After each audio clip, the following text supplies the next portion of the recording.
Hey, what's going on, everyone? Welcome into the Vegas Insider YouTube channel, the Daily Insider. I'm Thom Cunningham, and today it's just me. We're thinking about maybe doing a 6 p.m. show a little before most of the games get underway, in which I would be hosting. So we're going to do a little test run today, and it's just going to be me, so no Kevin, unfortunately, but we'll see how well I can do here.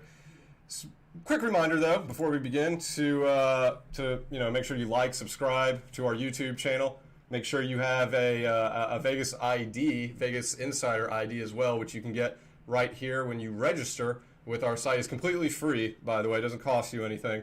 But make sure you have a Vegas Insider ID.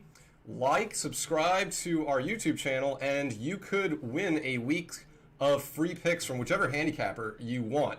And how do you do that? Well, besides registering and liking and subscribing to our YouTube channel, you leave your best bet for the day. It could be anything. It could be a prop bet if a player goes yard, like Mike Trout, or it could be a 5-inning line for any baseball game. It could be a player wins a first or second set in a tennis match. But make sure it's a winning bet. Now, if you bet a heavy favorite, or if you put a heavy favorite down, like Nadal minus 1,000 or whatever, and he hits, we're probably not going to choose you. So just keep that in mind when you're placing your best bets and entering this contest for today. But again, make sure you register here so you get a Vegas Insider ID. And when you subscribe to our YouTube channel, comment on your best bet of the day with your Vegas Insider ID so we can identify you. Pretty simple stuff. So let's get into tonight's action. Let's start with the NBA, and we will go to the scores page here. All right, so we got 6 games today, or tonight rather. We got Portland, Indiana here. So with the Pacers, I'm glad that this is the first game we're going over in the NBA tonight. There's a bit of deception here.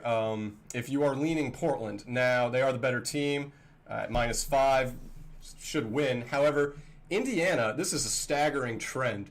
The Pacers have won 7 of their last 9 games when Domantas Sabonis is out and he's not playing in the game. Pretty remarkable that the Pacers have won 7 of 9 when one of their best players is out. Now, they do have good playmakers like Malcolm Brogdon and Caris LeVert who will be playing, and they're at home against a team that typically sees the underdog cover. Portland, they have seen the underdog cover the spread in 8 straight games.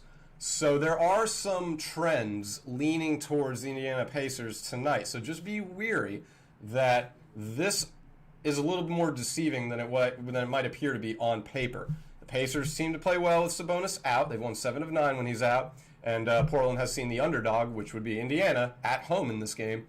They've seen the underdog cover the spread in 8 straight games. Some props you might want to look at. Caris LeVert. He's scored 24 or more points in 5 of 6 games when facing the Western Conference. CJ McCollum, he has also scored 24 points or more in 6 of 8 games when facing the Central Division. So maybe look into those 2 players in terms of scoring a lot of points tonight. But there are some reasons to like Indiana, and there are some reasons to fade Portland. So just be weary of that. Let's now move to Milwaukee and Charlotte. It's kind of hard to see Charlotte pulling off a home upset here. As a matter of fact, Milwaukee, they have the Hornets' number. I believe, Milwaukee, they have won... Well, the favorite has won 12 of 14 games played between both teams, and in this case, it would be Milwaukee. They are a substantial favorite against the Hornets on the road. They are given about an over 80% chance to win this game, the Bucks, that is. But the spread is a bit deceiving. You see, -9. Charlotte... They have covered the spread in 6 straight home games when facing Milwaukee. So be wary about that. This is now 2 straight games we're covering in the NBA tonight in which the home team, which is the lesser talented team compared to their road opponent, they should cover. So just bear that in mind. The Bucks should win this game, but the -9 you might want to reconsider, considering that Charlotte, 6 straight inside the Spectrum Center, they have covered when facing Milwaukee. Some prop bets to look at. Terry Rozier has seen 6 or more assists in 7 straight games. Might want to look into his prop to get over 5.5 assists in the game. Also, his teammate Devontae Graham has a trend for prop betting as well. He has seen 6 or more assists in 5 straight home games. Now, both players, Graham and Rozier, I believe are at 5.5 for the over-under assist total. So you might want to look into that. In terms of scoring points, though, Giannis, he scored 30 or more in 3 straight against the Hornets. You've got Drew Holiday, who has scored 19 points or more in 4 of 5 against the Hornets. And then you have Chris Middleton, who has scored 21 points or more in 4 or 5 games when favored on the road, which Milwaukee is in this game. And Chris Middleton, I'm looking at, his point total line is 18.5. So if you fancy the trend that says Middleton will score 21 points or more, that 18.5 at minus 107 is insanely kind, so consider that. Let's move on. We got the Thunder and the Celtics now. Oklahoma City, I believe they've lost 14 straight games, so there's no real need to consider them winning this game on the road against the Celtics. I believe Boston has well over an 80% chance to win, just under 90%. So I don't really see a road upset here. However, Boston, they have failed to cover the spread in 6 straight games when they are favored against a team who's playing the second game of a back-to-back. So you would think Boston would be able to beat teams that are facing back-to-back games, or at least cover the spread against a team that has no rest. But that would not be the case. As a matter of fact, they have failed to cover the spread in 6 straight when favored. So not only are they not covering against teams that don't have rest, they're not covering against bad teams that don't have rest, which is a bit of a red flag. And then you look at these, minus 11.5, that's such a large number. So be wary. I know we've gone through 3 NBA games so far, and all the favorites have trends working against them covering the spread. Looking to some player prop betting. Now, Jason Tatum, I believe, he's inactive in this game. So Jaylen Brown, he has scored 27 points or more in 3 straight games when Tatum is inactive. Now, the over-under that Jaylen Brown is given right now is 26.5. So that's right on the line. Only take it if you are convinced that Jaylen Brown will take over, which he might. He very well might. There's no Jason Tatum. They're at home against a team that's lost 14 straight. Now, if you're looking for something a little bit, easier to possibly hit, might be a little bit more expensive, but Marcus Smart, over 2.5 3-pointers made, might be worth a look at minus 113. Marcus Smart has seen 3 or more 3-pointers made in 6 straight games when Boston is the favorite. So you might want to consider that as well. Let's move on to Toronto and Brooklyn now. This is a game where I'm probably not going to trust the trends. And I always tell people this with trends. As an example, Boston's failed to cover in 6 straight games, right? One person might see that trend and say, well, Boston's going to fail covering 7 straight games. Another person might see that trend and think, well, if Boston's failed to cover the spread in 6 straight games, they're due to cover. So be careful with trends. All trends really do is enhance your original thought of a situation. So make sure you consider that when you're hearing these trends for different games. This is a trend I would work against. Toronto, they have won 24 of their last 26 games when facing the Brooklyn Nets. So if you were ever going to go against a trend, I think tonight would be a good night to maybe test that theory, because Brooklyn is clearly the better team. But Brooklyn, obviously you have to check lineups with that team because they're always rotating new lineups. I think Steve Nash has gone through over 30 lineups already this season. That's just insane. So definitely want to check a lineup for any Brooklyn game, but let alone this game in which Toronto has won 24 of 26 when facing the Nets. The Raptors, they have also covered the spread in 5 straight home games. Now, I know Tampa Bay is not really home for them, but they've covered the spread there in 5 straight games. So, there are 2 trends right now that favor Toronto winning this game, but, it's tough for anyone to go against Brooklyn, let alone against, Toronto, who's well under 500 for their overall team record. Some prop betting to consider. Joe Harris, over 2.5 3-pointers made at minus 117. Joe Harris has made 4 or more 3-pointers in 3 straight games when facing the Toronto Raptors. Kyrie Irving, he has seen 8 or more assists in 5 straight games. I'm not too sure I would back that, though, just because 8 assists is a lot to get on the road against a team that has your number. Now, Toronto, there's a good hedging opportunity here. They have actually lost the first half in 7 of their last 9 home games. So, if you think Toronto, with these trends of, they've won 24 of 26 against Brooklyn, they've covered the spread in 5 straight at home. If you think Toronto is going to get off to a good start, you could get the Raptors to win the first half for plus value. But again, I would work against most of the trends in this game. I think obviously Brooklyn is the better team. Toronto winning 24 of 26 against Brooklyn. How many of those 26 games, had Kevin Durant and Kyrie Irving on the Nets playing fully healthy, and Toronto is kind of, they're on a downward spiral this season. So I would work against the trends there and look towards Brooklyn a little bit more. Minnesota-Houston, this is a game of the bottom feeders, but a game where money can be made, so we won't skip over it. We will dive into this one. Houston, now John Wall, I think he's done for the season, so bear that in mind. Minnesota, too, you got Anthony Edwards playing at a extremely high rate, and he is vying for Rookie of the Year still, which is a category that is now up in the air. It looked like it was LaMelo Ball's at the beginning of the year. Then he gets hurt, and Anthony Edwards skyrockets up the Rookie of the Year odds.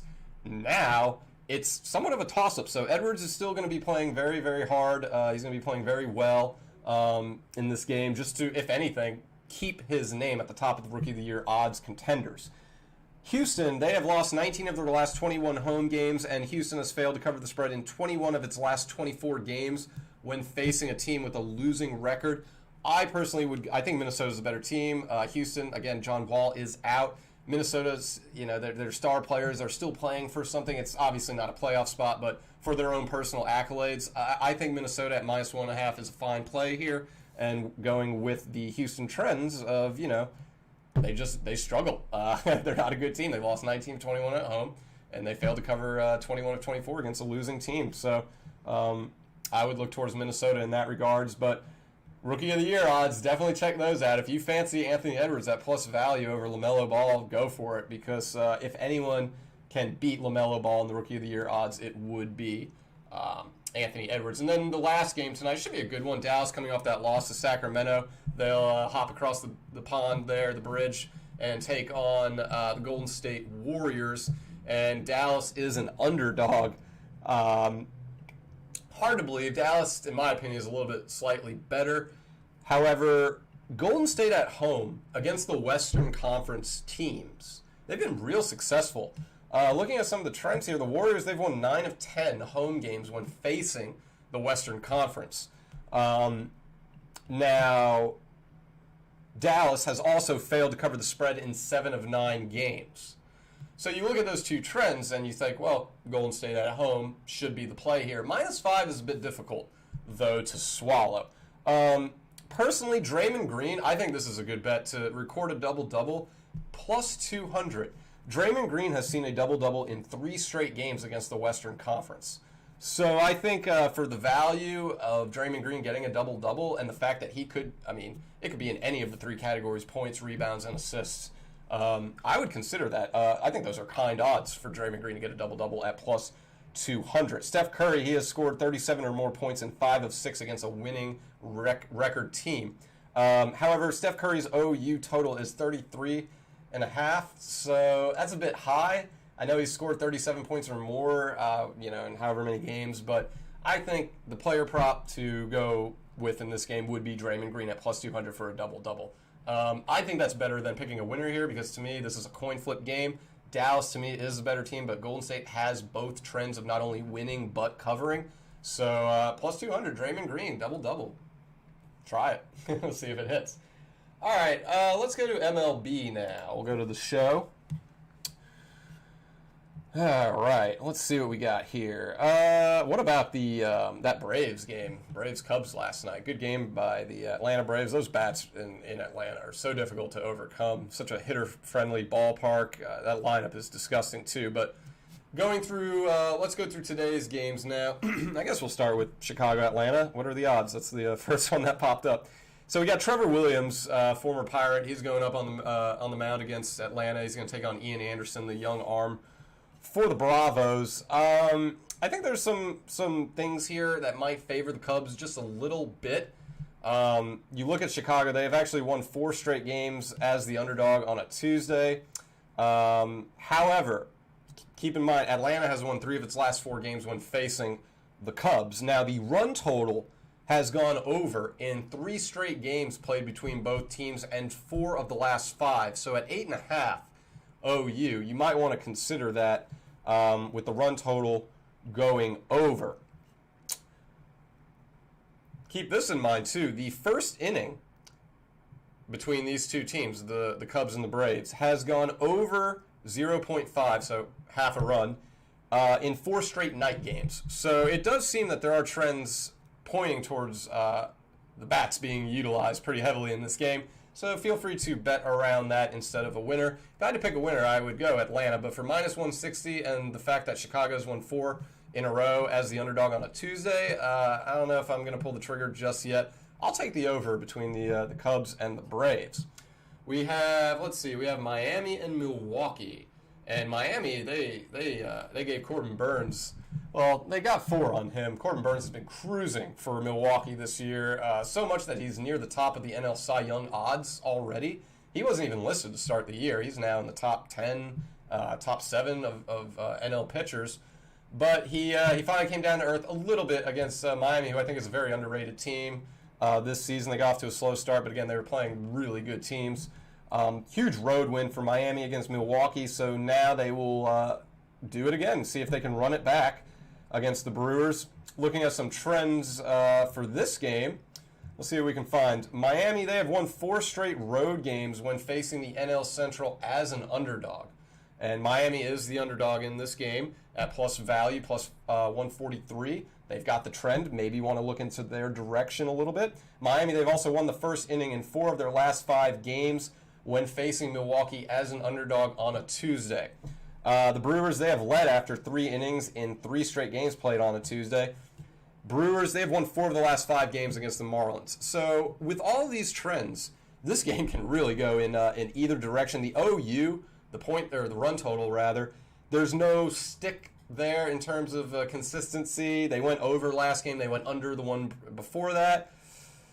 I'm not too sure. I think I would take Miami's run line at plus 1.5. Now, the Marlins, as I've mentioned, they've won 4 games in a row as an underdog when facing the NL Central on the road. Miami, they have covered the run line in 3 of their last 4 games as the underdog against the Brewers. So I think there's a lot to like about the Marlins in this game. If you're weary, if you're uneasy about them winning straight up against Milwaukee tonight, feel free to go plus 1.5, which they have covered in 3 of their last 4 against the Brewers. Let's move on now. We got the Phillies and the Cardinals. I think the Phillies won last night. Good win for them. Bad news though for the Phillies. Whenever they win, they lose the next game on the road. They have a very consistent trend of losing on the road after they win the game prior. And the exact trend, as I pulled up, the Phillies, they have lost 8 straight road games after winning the game prior. So it's very tough for them to win back-to-backs on the road. That would make me a little hesitant to back them. And considering they are split with the Cardinals at minus 105, I might want to consider St. Louis at home. I know Carlos Martinez hasn't been great, but you like to give players the benefit of the doubt who have proven that they are a commodity in this league. So, between the 2 arms on the mound, I'm taking Carlos Martinez over Zach Eflin. They are home. I think there's a lot to like about St. Louis in this game. The Phillies, they've lost the first inning in 3 straight games when facing the NL Central as a favorite on Tuesday. Now, I know they're not favorites right now, but they had opened as the favorite, and obviously the line is now seeing them as split. Philly, though, they've won 3 of their last 4 games against the Cardinals. The run total has gone under in 2 straight games between these teams, and both of those run totals was at 8. Today's game is at 8.5. However, keep in mind, the last 2 games in which the run total was 8.5 between the Cardinals and the Phillies has actually gone over. So when the run total is 8 or lower, they go under. When it's 8.5 or higher, they go over. It's a bit odd. But this might be one game you stay away from just because of the crossing trends, but I do think St. Louis at minus 105, there's a lot to like about them in this game tonight. Let's see. We got San Diego and Arizona. Chris Paddock. Absolutely love watching Chris Paddock pitch. Power. Straight power pitcher from Paddock. Now, San Diego, they actually do not have a great track record when playing in Chase Field. As a matter of fact, as I'm pulling up the stats now, the trends in front of me, Arizona, they've won 10 straight home games. 10 straight home games when facing the Padres and Friar Faithful. So I think there is, a trend there to possibly go with the plus 135 for Arizona. one thing I found a bit interesting, you would think in Arizona, especially with these two lineups, you'd see runs being scored. Arizona is one of the more hitter-friendly ballparks, and that's a big outfield, but it's a hitter-friendly park being indoors, and their lineup can hit. But the run total has gone under in 3 straight games played between the Padres and the Diamondbacks. It's also gone under in 4 of the last 5 meetings. The run total is 9. The run total is 9 for this game. You might want to consider it going under. It hit under 9. It hit under 8.5. It hit under 7.5 when these two teams played. And that was early April. That was this month. So it wasn't like, oh, these are trends from a year ago. This is this month. I would look towards the Padres lose this game. Obviously, they're the better team in my mind than the Diamondbacks. And seeing Arizona win 10 home games in a row when facing San Diego, I'm willing to believe that you would think they're due to win. The Padres are good enough. They've got the better pitcher on the mound. They are good enough to break that 10-game streak. So I would argue that the Padres are due. If you like the Padres, I would take them. If you like the run total going under, you might want to take them as well, as the run total has gone under in 3 straight played between both teams. Let's move on now to some more NL West action. We've got Colorado in San Francisco. I believe San Francisco, they might be tied for first in the NL West, if I'm not mistaken. I know the Dodgers, excuse me, I know the Dodgers lost to the Reds last night, and so they dropped a game. There we go, Rockies, Giants. And, Colorado's got Chichi Gonzalez going on the mound, so I think I would probably go San Francisco just because of that. But the Rockies, they have lost 8 straight games when playing on the road. The Rockies are substantially worse when they play on the road compared to home. Their GM just stepped down, so they're kind of in a mess right now. The Rockies, they've also trailed after the first 3 innings in 6 straight games against the NL West, so divisional games. You might want to look into San Francisco not only winning this game, but jumping on the Rockies early in this game as well. San Francisco, they've won 4 straight games against the Rockies. The last 2 games against Colorado, they've outscored them 16-0. 16-0. That's insane. San Francisco, they've covered the run line in 3 of 4 games when favored against the Rockies. And the run total has gone under in 3 of the last 4 games. So I think you can go San Francisco here. I think you could take them to win the first 3 innings, the first 5 innings, really any inning. Line for the Giants, I think, is fine at this point. I don't really see Colorado getting a lead in this game. If they do, you can live bet San Francisco probably for plus value. They should win this game. But if you're uncertain on a winner, you think, well, the Rockies are due to take a game from San Francisco. They're due to win on the road at some point, and San Francisco's not sending out their best pitcher. Aaron Sanchez is a very, very good pitcher, but he's not their Johnny Cueto. So I think they're, I think you would go Giants here. But again, if you are uneasy on them, go under. Run total going under. San Francisco, they've done a good job shutting out the Rockies the last 2 games. 12-0 was the final score in favor of San Francisco last time these 2 teams played. So the run total went over just based on San Francisco's bats alone. But prior to that, the 3 games prior, you're looking at 4 total runs, 7 total runs, and 4 total runs again.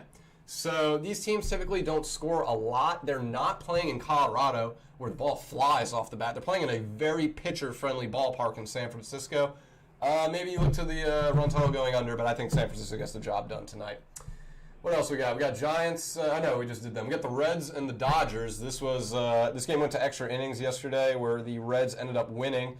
This is why you don't always go off trends. The Dodgers had, prior to the game last night against Cincinnati, the Dodgers had won 20 of their last 21 games after going into extra innings the game prior. So if you were to carry that trend into tonight's game, because yesterday they went into extra innings, the Dodgers have won 20 of their last 22 games after going into extra innings the game prior. So feel free to use that trend. Dodgers are the best team in baseball. Should be betting on them more times than not. But you see the money line right there. You see it, minus 250. That is insanely expensive for a team that is coming off a loss to the same team they just lost to. So as good as the Dodgers are, they're the best team in baseball. I'm not sure I'd take the minus 250. Cincinnati's bats can compete with the Dodgers, and Cincinnati they've been on a cold spurt with their bats. They're due. Baseball is a game. Baseball is a marathon.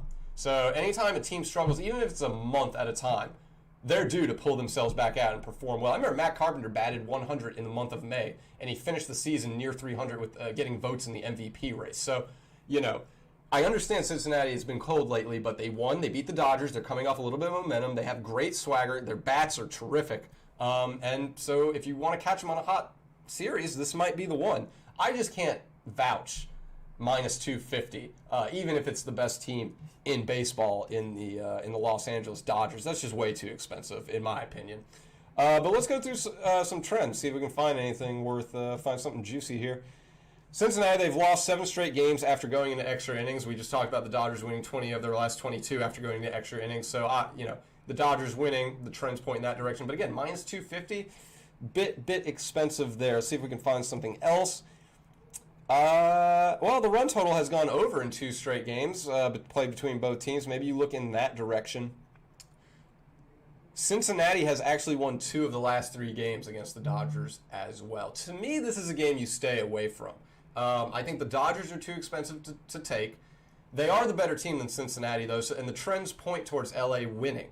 But Cincinnati just came off an extra inning win against the Dodgers, so they're going to be riding momentum. I think this is a game you stay away from, but if you have something that you're leaning towards in this game, go for it. Me, personally, there's too much unpredictability here. I like the momentum that Cincinnati has. And the Dodgers are just too expensive. That's really what it comes down to. Minus 250. No, thank you. I will not touch that. All right, let's go to AL here. We got Minnesota and Cleveland in a AL Central game. That is a 6:10 p.m. first pitch time. Minnesota, they're a weird team, but they got their best pitcher on the mound. In my opinion, Kenta Maeda. Some would argue it's Jose Barrios. Splitting hairs at that point. Let's see what we got here. Well, Minnesota, they've lost 7 of the last 8 games when facing the American League as a favorite. They are now on the road against a pretty good Cleveland team. They're not, obviously, the Cleveland Indians of the past few years with Lindor and that disgusting pitching rotation they had with, like, Corey Kluber and Carlos Carrasco and Danny Salazar. They're not that. But at home, as an underdog, I might consider it. Now, the trends are working against Minnesota. Again, they have their best pitcher on the mound, Kenta Maeda, which is probably why they are favored. On the mound, when you look at Kenta Maeda and Aaron, I hope I'm pronouncing this right, Cavale, obviously Maeda is the better pitcher. So that might be why odds makers are leaning in that direction a little bit. Also, keep in mind, Minnesota, they have won 3 of their last 4 games when facing the Cleveland Indians. They've covered the run line in all 3 of those games that they've won. The underdog, however, has covered the run line in 4 of the last 5 meetings between both teams, which is 1.5. So I would lean Cleveland here, plus 1.5 in the run line. I like them at plus 100 as an underdog. The run total has gone over in 3 straight games played between both teams, so maybe look into that direction as well. But there are some markets out there surrounding this game that are worth taking. I think some of which includes Cleveland and the run total going over. But I think the underdog covering the run total in 4 of 5 between these 2 teams, and the fact that Minnesota, they have lost 7 of 8 when facing the American League as a favorite. I think there's a lot to like about Cleveland here. So I know Maeda on the mound, it's tough to bet against. I certainly won't be doing that. I'll probably go, if I do bet this game, it will probably go over. But, there's some things to like about Cleveland. So if you have the courage, feel free to take them. Let's see. We got New York and Baltimore. Baltimore's actually seen the underdog win 4 straight home games when facing the Yankees, and everyone knows about how the Yankees are struggling right now. And I look at that plus 155 for Baltimore. Get that lefty up there. You never know. I might lean a little towards Baltimore here. Corey Kluber is obviously not the Cy Young winner he once was. Now you're playing in a hitter-friendly ballpark. Even though the Yankees are struggling to swing the bats, I expect runs in this game. You look at some of the past meetings, however, the run total has gone under in 4 of the last 5 meetings between Baltimore and New York. Baltimore, they have won 2 straight games against the Yankees as well. I think the plus 155 and the run total at 10 is insane, considering the run total has gone under in 4 of 5. In those 4 games, the run total went under. None of them were double-digit lines. You're talking about 9, 8.5, 9.5, and 9.5. Okay, so it's right at 10. But this is actually touching double digits, this run line right here, this 10. So, this is a tough one, but I think plus 155 is very considerable for Baltimore, seeing the underdog win 4 straight home games at when facing the Yankees. That run line, though, I tell you, when you look at these teams and you look at the venue they're playing in and you look at the pitchers, you want to take the over, but the under has hit in 4 of the last 5. Keep in mind, the 5th game where the run total went over, the final score is 7-2. So it was 9. It wouldn't have even hit the given 10 for this game. So technically, if you're using the 10 as your run line total for the last 5 games between the Orioles and the Yankees, they've gone under every single game. So maybe consider that the run total in that game going under. Oakland, Tampa Bay. Oakland's won 14 of 15 games. They're short favorites in this game. I think there's a lot to like about them. They're just on a tremendous streak right now. Not going to go into this game too much because Oakland, it's tough. You know, we can sit here and break down Tampa Bay as much as we want, but the fact of the matter is Oakland got halfway to their Moneyball record-setting 20 straight win record, and they've won 14 of 15. I like Frankie Montas on the mound. They're short favorites. Feel free to take Oakland, but if you like Tampa Bay, go for it. But I like the Athletics. Angels, Rangers. The Rangers are starting to fall back down to earth a little bit. I know that they have been playing pretty well as an underdog, but they have now lost, I believe they've lost 4 games in a row. Yeah, they've lost 4 games in a row. And now they've got Fulte on the mound, who I absolutely have no conviction in after watching him in Atlanta for so long. It just seems like once he got hurt in Atlanta and he came back, he was just never the same pitcher at all. And I don't know if that injury it lingers with him to this day, but he's clearly not what he was in Atlanta with his first season there before he got hurt prior to his injury.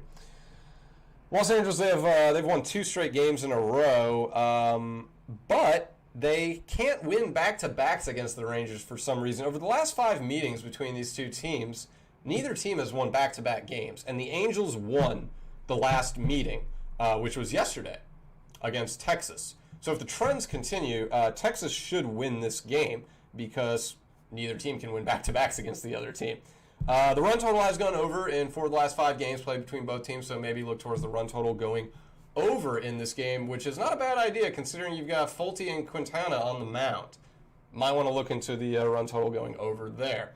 We've got the Tigres and the White Sox going head-to-head. Now, the White Sox, I believe they've won 9 in a row when facing Detroit. I just want to double-check that, but Detroit might be the worst team in baseball right now. It's just not looking good. I mean, I don't think anyone here is surprised by that. You know, you look at that lineup, you look at the pitching staff, and it's hard not to think, you know, they win under 60 games this year. Yeah, Chicago, they've won 9 straight games against the Tigers. That is correct. So I would go Chicago here. They are the better team. They're at home. They got the better pitcher now, minus 245. Now, I know I just talked about how the Dodgers at minus 250. That's a bit expensive. Minus 245 is not much cheaper. So just bear that in mind. But of the 2 heavy favorites tonight between the Dodgers and the White Sox, I have much more conviction in Chicago, mainly because of their opponent. They're at home. They've beaten this team 9 times in a row. So there's a lot, there's a lot to like. But if you are unsettled on a winner here, if you're looking at that 9 in a row trend and thinking, well, Detroit is due to win a game and get one over on Chicago, feel free to go over the run total here because they're due. They're due for the run total to go over. In the last 5 games between Detroit and Chicago, the run total has not gone back-to-back in terms of going under or over. So last game it went under 9.5. It should go over. So the last 5 games between these two teams, it's gone under, over, under, over, under. It hasn't gone back-to-back. They went under last game. They should go over this game if that trend holds true. And if you want, you can take the White Sox at minus 1.5 for the run line. You'll get better value than minus 245 to win straight up. And the reason I say that is because Chicago has covered the run line in 4 of their last 5 games when facing Detroit. So you will see a cheaper price tag if you decide to take Chicago minus 1.5 instead of them winning straight up at minus 245. So feel free to take the White Sox winning by 2 or more runs, which they should be able to do in this game. All right, we got a few more games we'll get through real quickly. We got the Seattle Mariners taking on the Houston Astros. Astros have Jose Altuve back in the lineup. He says, I don't need no stinking buzzer. And he's been crushing. So, hats off to him. Seattle is a good underdog. They've been really impressive this year. They've been really competitive this year. I consider them through the first few games of April. They are playoff contenders, the way they're playing, at least. Can they sustain this success through May, June, July, August? I don't think so. But in this game, they have their best pitcher going on the mound, their ace, Marco Gonzalez. I would argue he's a better pitcher than Christian Javier. So at plus 170, I think Seattle on the road has the better value to test. Now, keep in mind, Houston has one of the best bats back in Jose Altuve, and he did very well coming back. Seattle has lost 11 straight games when facing the Astros at night after losing on the road the game prior. So there's a trend working against Seattle. Houston has also won 2 of the last 3 games when facing Seattle. However, Seattle has covered the run line in 4 of the last 5 games as the underdog against Houston. So Seattle at plus 1.5 might be worth a look here. I think Houston wins this game. The run total has failed to go over in 4 of the last 5 games played between these two teams. So with Marco Gonzalez on the mound, he's a really good pitcher. He's probably the best pitcher you have never heard of. Now, I'm not talking about you faithful MLB fans out there that could name every pitcher on every team. But in terms of mainstream fan, Marco Gonzalez is not a household name yet. He should be. His talent is that of a household name. So I might consider the run total going under. I don't know who's going to win here, but Seattle's pitcher in Marco Gonzalez could shut down this Houston Astros lineup, even though they're on the road. So if you like Seattle in this game, I would lean towards the under. But if you like Houston, then feel free to take them at minus 190. Though I think I would lean towards Seattle playing well in this game with their best pitcher on the mound. We got Kansas City and Pittsburgh, an interleague game between. I'll tell you what. I was going to say between 2 bottom feeder teams in MLB. They might be at the end of the year, but I'm going to tell you right now, in the AL, Kansas City is probably playing better than most people expected. And in the NL, Pittsburgh is easily playing better than most people expected. I mean, look at these records right here. You've got Kansas City at 14-7. Who would have predicted that? And you have Pittsburgh at 500. They're 11-11. Now, I know that's not like, run home with the Pirates tonight. Bet all your money on them. But at 11-11, this team was projected to finish worse than any of the other teams in MLB this year. Experts had the Pittsburgh Pirates as the worst team in baseball this year. They are 11-11, playing at home. Don't write them off, even though they're playing against a 14-7 Kansas City Royals team. This is one of the earlier games in the day, too. So let's get right to it. We have a trend for Pittsburgh. I'm pulling it up here right now. The trend for the Pirates is that the home team has won 8 straight games played between Kansas City and Pittsburgh. Pittsburgh is at home, so that trend would see Pittsburgh winning the game. The Royals, they've trailed after the first 3 innings in 6 straight road games when playing on a Tuesday. I think we have some player props to consider here in this game, though. Carlos Santana for the Royals and Adam Frazier for the Pirates. Adam Frazier, he has seen at least 1 hit in 9 of his last 10 home games. So you could possibly do a player prop parlay with Adam Frazier getting a hit, and then with whatever else you like, because Adam Frazier, he's a bit expensive, minus 250 to record a hit, but 9 of 10 home games, it's tough to ignore right there. He should get a hit. But I like Carlos Santana to hit a home run. He has hit a home run in 2 of his last 3 games when playing in Pittsburgh. Something about the venue. He likes perhaps the backdrop. He really likes going against Jacob Junis, though. Not really a factor. Carlos Santana is a switch hitter, so I don't think the lefty-righty matchup matters too much. I would think Carlos Santana at plus 450 to go yard. Might want to consider that as a prop bet. We got 2 more MLB games to go over real quickly. We got the Nationals and the Blue Jays, another interleague matchup here for Washington. You've got Mad Max Scherzer on the road. He'll be on the mound going up against Trent Thornton. Some trends here. The underdog has won 8 of 9 games played between these two teams. The underdog being Toronto at home. Might want to look into that. I understand Max Scherzer, who he is. He's a Cy Young winner. He's largely responsible for Washington's run in the World Series. I know Anthony Rendon had a lot to do with that too, but Max Scherzer was one of the key pieces to Washington being able to go to the World Series and win it. But look, Max Scherzer, he does give up a lot of home runs. He strikes out a lot of people, but he gives up a lot of home runs. Whenever you have a pitcher who challenges every batter, especially with power pitching, you're going to get got every now and then. They now face a young, potent lineup in Toronto. I don't know. I think that maybe there is some merit to the underdog winning 8 of 9 and going Toronto instead here, at plus 105 as the underdog. Might want to look into that. We'll see. The run total, I think, is more of a lock than anything in this game. However, the run total has gone under in 3 of 4 games played between both Washington and Toronto. Also, Washington has seen the run total go under in 8 of 9 games this season. So I would probably look towards maybe going under if you're uneasy on either winner here. But of the two, I think there's something to like about Toronto. I get they're going up against Max Scherzer. And quite frankly, plus 105... Look, it's plus value, I'll give you that. But it's not substantially cheap, So I think I'd go with the run total going under just because of the consistency and trends. There's just much more conviction in that market. And finally, should be a really good game here. Boston, their bats have just been really good. Their pitching has been probably the biggest surprise of the season, though. They're going to be taking on the New York Mets. Garrett Richards, once a great pitcher I say great. He was once a good pitcher for Anaheim, now the Los Angeles Angels. He'll be taking the mound for Boston. Boston, they have won 8 straight road games when facing the National League on a Tuesday night at plus 135, and what I would argue is the better team. At least they're playing like the better team right now. I think Boston would be odds worth testing in that regard. Boston, they've also won 2 straight games when facing the New York Mets.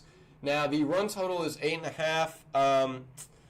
That's a bit tricky. The run total has actually gone under in 3 of the last 4 games played between both teams. But keep in mind, 2 of those 3 games in which the run total has gone under, the line was set at an insane 11.5.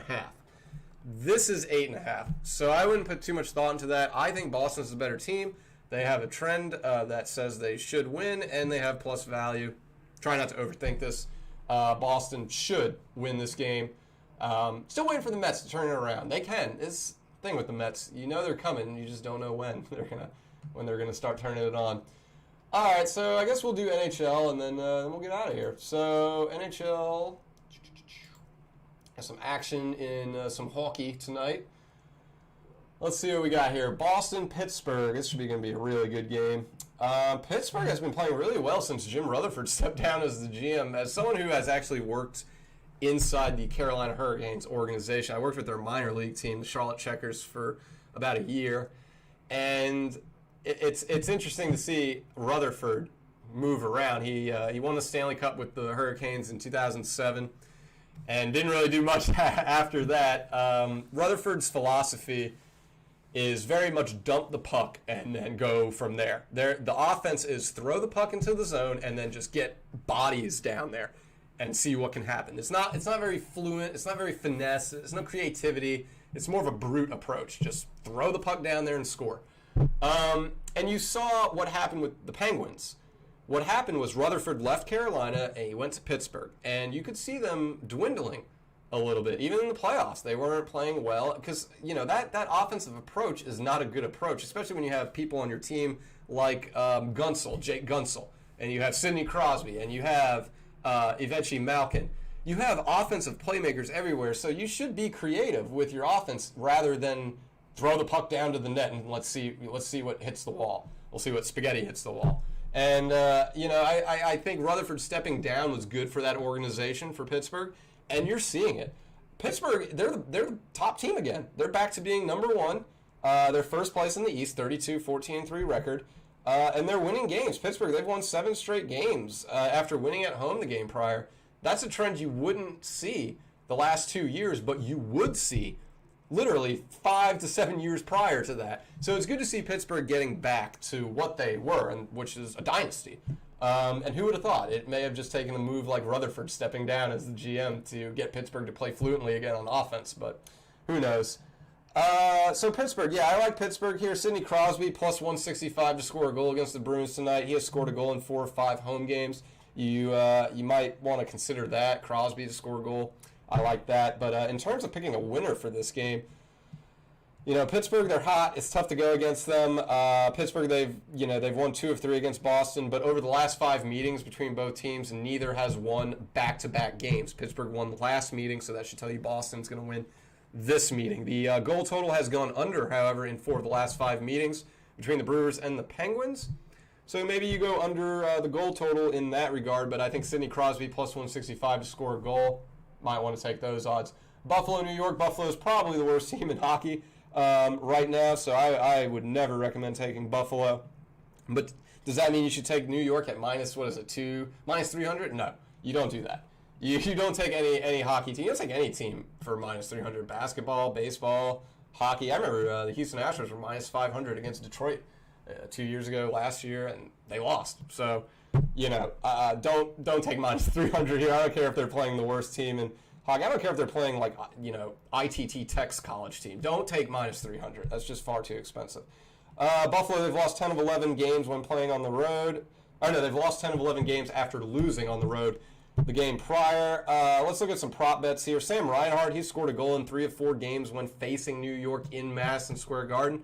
And he has odds to score a goal at plus 240. You would think someone on Buffalo has to score. Why not take a shot at plus 240 on Sam Reinhart? Going to Detroit and Columbus now, 2 teams that are really trying to pull their ways out of the bottom of the league. Columbus, they've lost 9 in a row. Now they come home as the favorite. I don't know how you back that, quite frankly. After losing 9 in a row, they're just going straight downwards. Keep in mind the underdog has won the first period in 3 of 5 games played between Detroit and Columbus. That tells you Detroit, as the underdog, could win the first period, and that also presents a good hedging opportunity. You can take Detroit at plus value to win the first period if you are convinced in the favorite, that is Columbus playing at home, winning this game. You can hedge that. I wouldn't do it, though. I have no conviction in Columbus. Detroit, they've won 3 of the last 4 meetings when facing Columbus, and the goal total has gone under in 5 straight games played between both teams. So there are some other markets to explore outside of a winner here. You got the goal total going under in 5 straight between both teams. You've got the Red Wings covering the puck line in 4 of 5 against Columbus. You've got Detroit winning 3 of 4 against Columbus. You've got Columbus losing 9 in a row. I think there's a lot to like about the Detroit Red Wings in this game. Prop betting, though, let's see. There's not much here. Patrick Lane, he scored a goal in 2 straight home games. There's that, and we know how good of a player Patrick Lane is. He was thought of as MVP caliber back in Winnipeg for a year. Now, he got traded to Columbus over time. He is capable of scoring. So for plus 163, might want to consider that. They're not substantial odds, but for Patrick Lane to score a goal, might want to consider that. The Islanders and Capitals to take the ice. This is going to be a really, really good game here tonight. We have who's underdog here? Is it New York? Oh, wow, the Isles are now the favorites. Wow, that's interesting. Because they opened as the underdog, so the money is coming in on the Islanders winning this game. Even though it says 50-50 there. New York opened as the underdog. They are now the favorites for this game. Let's look at some prop bets here. John Carlson might end up scoring a goal for plus 390. Carlson has scored a goal in 3 of 4 games, home games, when facing the Islanders. So for plus 390, John Carlson might be worth a look to score a goal. That's about it, though. I mean, let's see. Washington, well, they've covered the puck line in 3 straight games as the underdog against New York. Take that trend with a grain of salt, though, because New York did open as the underdog. The goal total has gone under in 2 of 3 games played between both teams. This is going to be a really good game. It's a bit of a toss-up because of the moving lines between the Islanders and the Capitals, the crossing trends, but I do think John Carlson plus 390 to score a goal might be worth a look in the prop betting department. Philadelphia and New Jersey, they are spiral downwards. I think there's 2 teams that are not on betting tickets anymore to win the Stanley Cup for obvious reasons, but they are the Devils and the Sabres. So New Jersey is tough to back them here as a plus 120 underdog. The New Jersey Devils have lost 10 straight games in a row. Philly, they've won 3 of their last 4 when facing the Devils. The goal total has gone over in 3 of 4 games, so if you're undecided on a winner, maybe the goal total goes over 6, which I could see here. Sean Coutier has been a great prop bet this season for the Flyers. Now, the Flyers have been disappointing this year compared to where they were last year. You would think they would grow this year. as any Flyer fan will tell you, that's usually not the case. Whenever the Flyers do well, the next year they typically struggle. They're like the Minnesota Twins of the hockey league. But Sean Courtier has been a consistent trend for Philadelphia in terms of scoring goals. He has scored a goal in 6 of 7 games when facing the Devils, and to score a goal, he's plus 210. So you might want to consider that. We got a lot of good prop bets for hockey tonight, just going through. Florida, Nashville. I know Nashville, they just beat Florida last night as a home underdog, and now you have a trend for this game in which Nashville has won 4 straight home games when playing as the underdog. If they beat Florida tonight, it would make 5. Florida is the better team by a hair, by an atom. I think they are the more talented team, but it's not by much. You're basically flipping a coin at that point. So if you like Nashville at home, they have the trends. They just came off a win against Florida. Feel free to take them. Luke Kunin, though, has been a monster scoring goals. He scored a goal in 3 of 4 games for Nashville. I think you look in that regard at plus 240 for Luke Kunin to score a goal at home. Might want to consider that, as he's done so in 3 of 4 games. Tampa Bay, Chicago. Let's see here. You would think Tampa Bay, I mean, they're the better team. They should win this game, but I remember reading a trend, for Chicago, if I recall correctly. I just want to make sure I'm correct in that regard. Yes, so the Blackhawks have won 9 of their last 10 home games after losing at home the game prior. They typically do not lose back-to-back games inside the United Center. So at home, plus 170, might want to consider that against Tampa Bay, who I think is the best team in hockey, at least in the Eastern Conference. You could argue Colorado or Vegas is a better team than them, but I think Tampa Bay is the best team in the East. Tampa Bay, they've won 3 straight games when facing Chicago. They've also covered the puck line minus 1.5 in those 3 games. So they're not only beating Chicago, they're beating them by 2 or more goals. So I think this one's a little bit tricky. I think if you like Chicago, go for it. I'm not going to take them because I think Tampa Bay is the best team in hockey. I think they're the best team in the East. Minus 190 is too expensive for me, let alone on the road against a team that has trends in their favor. So this is one I'm going to pass on. There are no trends that really stick in terms of the goal total going over, under. The most consistent trend I have seen for this game is that Tampa Bay can cover minus 1.5 goals against Chicago. You look at the minus 190 for Tampa to win straight up. So if you take Tampa Bay's puck line at minus 1.5, you are going to see better value. I think that's the way you go if you approach this game. But again, Chicago, they've won 9 of their last 10 home games after losing at home the game prior. They don't lose back-to-back home games often. But if they are going to lose back-to-back home games, you would think it would be against the best team in the East. So just keep that in mind. But I am going to stay away from this game. Finally, we have Carolina, Dallas. What a wonderful game this was last night. Went to overtime. Jason Robertson, my goodness, he scored 2 goals in the game. He scored the game winner in overtime. Dallas is quietly starting to get back into rhythm. They were in the Stanley Cup Championship last year. They started slow, and they haven't really reached the top yet. They haven't really dug themselves out of the hole they put themselves in to start the season. But you got Jamie Benn playing very well. You got Joe Pavliski playing very well. He's starting to score more goals. You got Jason Robertson, who's been a great compliment as one of the young pieces of this Dallas Stars team. There's a lot to like about Dallas. Now, I know they're entering today as an underdog again. Carolina, to me, I can't say with conviction they are better than Dallas. They are playing better than Dallas. They have a better record than Dallas. And I know Carolina is much more an exciting team. They probably have more swagger than anyone in hockey. I don't know if you know the story about them being a bunch of jerks from Don Cherry. But they are kind of the bad news bears of NHL. They just have attitude.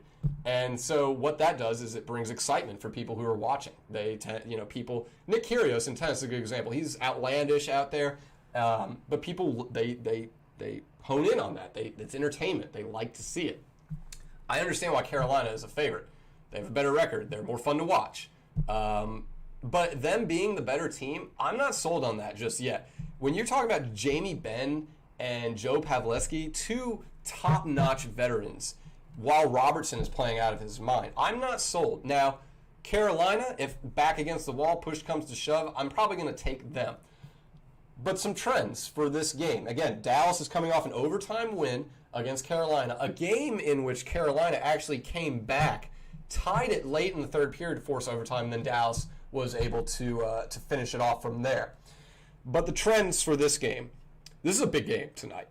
You have Dallas, who's won the third period in 6 of 10 as the underdog after a win. You have, you have Dallas winning 5 straight games when playing at home. That was very much on the line last night in overtime, but they were able to extend their winning streak at home from 4 to 5. And then I've mentioned 2 names already. I've mentioned them a lot already, Jamie Benn and Joe Pavliski. Joe Pavliski has scored a goal in 5 of 6 home games. His odds to score a goal are plus 188. And then you have Jamie Benn, who he's actually scored the last goal in 2 straight games. And so plus 1,400. Now, that's an insanely long shot. But you might want to look into Joe Pavliski scoring at plus 188. He's really been turning it on. He scored a goal in 5 of 6. To the other side of that, Jordan Staal for Carolina, he scored a goal in 3 of his last 6 games against Dallas at plus 320 to score a goal. This is a very, very tough game to decipher and to pick. I cannot sit here and tell you listening that I am sold on Dallas or I'm sold on Carolina. This is such a toss-up game to me.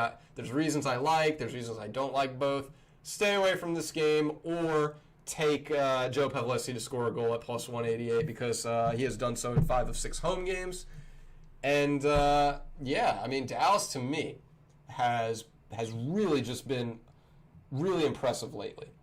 You look at their recent games. Dallas has won 6 of their last 7 games. Only once of those games have they scored 2 goals or less. So the offense is turning around.